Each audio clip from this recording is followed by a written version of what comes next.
Eu acredito, e aí falando como economista, tá? Isso, Eu acredito que é impossível você desenvolver um país do tamanho do Brasil, geograficamente, e com a população do tamanho que a gente tem, sem uma base industrial muito sólida. aham, E para você construir uma base industrial sólida e grande, sem ficar dependendo de filial de multinacional, você tem que desenvolver tecnologia própria e estimular que novos empreendedores criem, implantem essas empresas industriais. A gente está sem uma política industrial há tempão, sempre se fala que tem que fazer uma política industrial, não se faz uma política completa, você tem sempre iniciativas que são curtas de fôlego, que são temporárias, não tem uma política de industrialização real no Brasil há muito tempo. E sem isso, a indústria continua do jeito que está. A gente está tendo 40 anos um processo contínuo de desindustrialização. Significa dizer que a participação da indústria no PIB vem caindo continuamente há 40 anos. Isso não é dado meu, isso é dado do próprio governo. Pega certo. lá, você vê o gráfico direitinho, Hum. participação no PIB caindo. Empresa fechando as portas, empresa que se torna importadora de produtos da China para revender aqui, porque é mais caro produzir aqui do que importar. Então, a gente tem um processo forte de desindustrialização e a economia brasileira ganhou esse rosto de ser uma empresa de serviço. Só tem banco, só tem fintech, só tem fase tecnológica. Não está errado ter isso tudo, tem que ter isso tudo. Mas seria muito melhor se a gente também tivesse uma base econômica mais diversificada. E não é por falta de líder, é por dificuldade, assim, de... porque é diferente, né? Você ter o sujeito empreendedor e você ter o país empreendedor, né? O país, Também. totalmente, né? O país que dá condições, que dá incentivo, que dá oportunidade, que... sem isso não adianta você ter o empreendedor, né? E não adianta, né? Olha, a coisa é mais complexa do que isso. É, Quando um país faz um plano de industrialização, ele define aonde ele vai investir os recursos nacionais. Você não industrializa o país em todas as áreas. é, Especialmente quando a industrialização tardia, como é a gente. Você olha para o Brasil e fala, eu vou ser os Estados Unidos, que é líder em tudo. Não dá, se eu vou começar agora, eu não chego lá nunca. é, Eu vou ser uma China, já não consigo mais ser. Agora, eu posso ser campeão, posso ser líder, posso ser, ter tecnologia de ponta. Nesse assunto, naquele química fina, por exemplo, pode ser, talvez possa. Biotecnologia, sim. Agora, vai ter um outro assunto qualquer que não tem como competir com quem já se desenvolveu.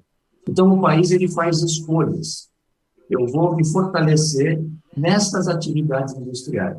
Daí para trás, você começa, o BNDES vai financiar esse tipo de atividade industrial, qual infraestrutura no país eu preciso para aquele tipo de atividade industrial, que tipo de mão de obra eu preciso formar para aquele tipo de atividade industrial, que tipo de universidade eu tenho que ter para criar know-how naquele tipo de atividade industrial, como é que eu vou fomentar o empreendedorismo naquele tipo de atividade industrial. Olha a cadeia produtiva que está na frente e atrás daquela atividade industrial. O que eu tenho que trabalhar para trás e para frente? O que está fora disso, eu continuo importando da China. é, é. Então, você orienta o país inteiro com uma direção quando você define uma política industrial. É um pouco daquilo que o Bruno Assami falou. Bom, a gente tem que sentar como sociedade e definir quem nós queremos ser, né? Isso. Enquanto nós não fizermos isso, né? Porque quem está tomando a decisão de quem nós queremos ser são oligarquias, né?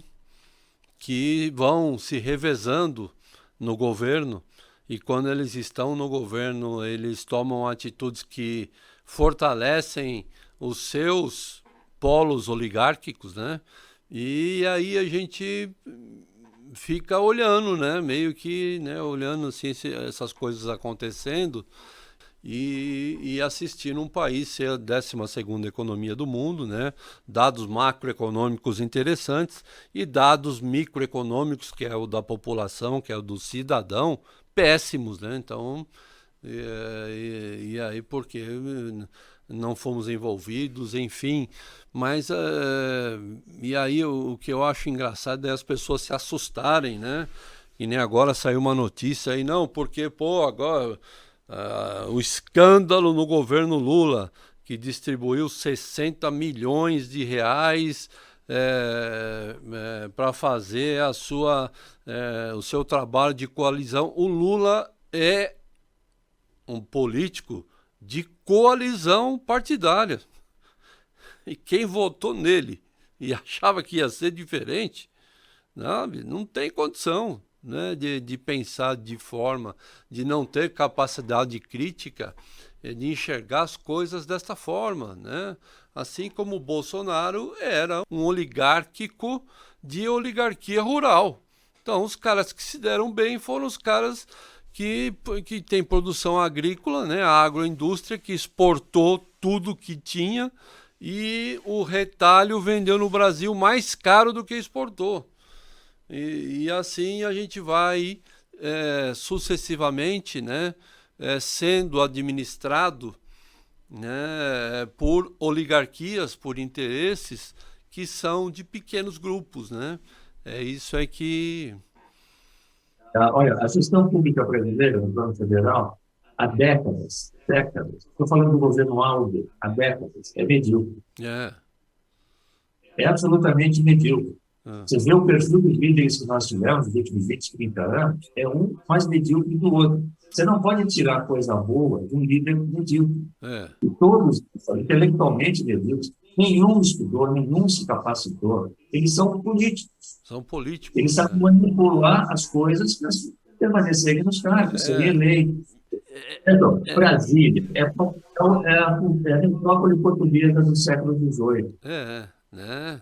Você tem a corte, É, que é quem está governo, os três poderes, você tem a corte, você tem aquela vassalagem em torno da corte, que vive pendurada nela, e você exatamente, tem a sociedade que existe para sustentar a corte. O exatamente. Brasil, do século XXI, é a colônia do É. século XIX, século Então, XVIII. e aí a gente fica discutindo lá, mas é que ficam mentindo pra gente, porque Dom Pedro, quando ele parou para dar o grito lá no Ipiranga, na verdade ele estava com dor de barriga. O problema nem é esse, né?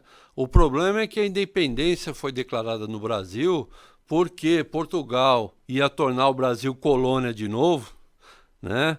Porque o Brasil tinha virado império, né, de Portugal, e Portugal queria colonizar o Brasil novamente, transformar o Brasil em colônia, e os caras que eram produtores rurais da época iam perder muito com isto, e os caras chegaram no Dom Pedro e falaram: filhinho, ou você proclama a independência, ou nós vamos proclamar para você, você escolhe, né? E aí deu no que deu. Então, quer dizer, foi, né? E é o que você falou, isso se prorroga até hoje, tá até hoje. O Brasil conseguiu ficar independente da metrópole e manteve a mesma família real nos dois Não países. é, né? Uma coisa assim, né? É um é filho do outro. Qual é a independência é essa? Não Né? existe. Foi mais um conchavo, né? Enfim, mas não é pô, não é, a gente vai falar, não é o foco do podcast, pô, mas tem que ser, é o foco do cidadão, né? Então nós temos que falar disso também, para com isso, né? Senão se acaba desenvolvendo preconceito, achando que ter consciência é preconceito, e não é, cara. Ter consciência, ter capacidade de crítica é uma obrigação. E eu vejo no nosso país cada vez menos pessoas que têm capacidade crítica. E cada vez mais os que são eleitos por aqueles que realmente acham que aqueles que foram eleitos são bons, né? Isso é que dá medo, né? Você olha... Fala, não, o cara imaginou que ia ter picanha mesmo, com aquela gordurinha, né? O problema da gente ter líderes medíocres há tantas décadas, né? E a gente não Exato. consegue renovar essa liderança. Eu não vou entrar no mérito de por que a gente não consegue renovar, porque aí é uma É, conversa do dia, é. né?